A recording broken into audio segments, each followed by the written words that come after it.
hello guys সকলোকে স্বাগতম জনাইছো মোৰ ইউটিউব চেনেলটিলৈ আশা কৰো আপোনালোক ভালে আছে ময়ো ভালে আছো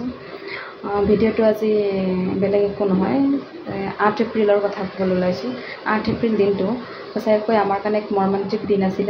বহুত দুখৰ দিন আছে বহুত দুখ লগা দিন এটা মই কৈ কিনে আপোনালোকক বুজাব নোৱাৰো বহুত দুখ লাগিছিল কিনাখনৰ দিনটোৰ কথা ভাবিলে বুলি কিনে নহয় দিনটো বহুত দুখ লগা দিনে আছিল আজিলৈকে আজি 10 তাৰিখ হৈ গ'ল 3 দিন হৈ গ'ল কেলে কৈছো জানে না কাৰণ প্ৰদীপ নাগ ডাঙৰীয়া স্যাৰ আমাৰ মাজত নাই আৰু আমাক এৰি থৈ গ'লগে কেতিয়াও উভতি নহা বাটত গুচি গ'লগে যিহেতু এক জটিল ৰোগত আক্ৰান্ত হৈ আছিল প্ৰদীপ নাগ ডাঙৰীয়া স্যাৰ বহুত দিনৰ পৰা মৃত্যুৰ লগত যুঁজি আছিল শেষত মৃত্যুৰ মুখত হাৰ মানিলে আৰু কি কৰিম এয়াই ভগৱানৰ লীলা জন্ম মৃত্যু বিবাহ ভগৱানৰ হাতত আছে আমি প্ৰাৰ্থনাহে কৰিম যে তাৰ আত্মা বিদেশী আত্মাই যাতে শান্তি পায় আৰু প্ৰদীপ নাগ ডাঙৰীয়া স্যাৰ আমাৰ কাৰণে আমাৰ লগত সদায় জীয়াই আছে বুলি কেনে ভাবি ভিডিঅ'টো বনাইছোঁ মই ভিডিঅ'বোৰ চাওঁ নিজকে একদম মানে নিজৰ গাটো ফুলি আহে জানেনে ইমানেই সাহস পাওঁ মানুহজনক দেখিলে ইমানেই সাহসৰ কথা মানুহজনে কয় যে আমি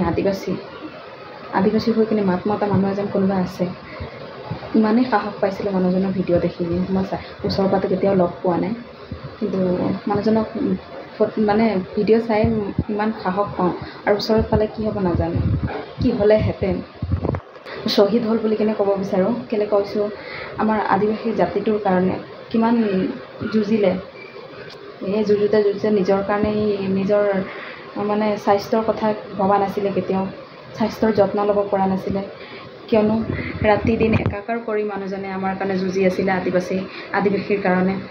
আৰু মই ব্লগটো অসমীয়াত বনাইছোঁ আপোনালোকে যে নাভাবিব নিজৰ ভাষাটো ক'বলৈ লাজ কৰি আছে সেইটো নহয় কাৰণ মোৰ ব্লগটো অসমীয়া মানুহো চাই সেই দেখি কিনে মই এই ব্লগটো এনেকৈ কৰি অসমীয়াতে বনাইছোঁ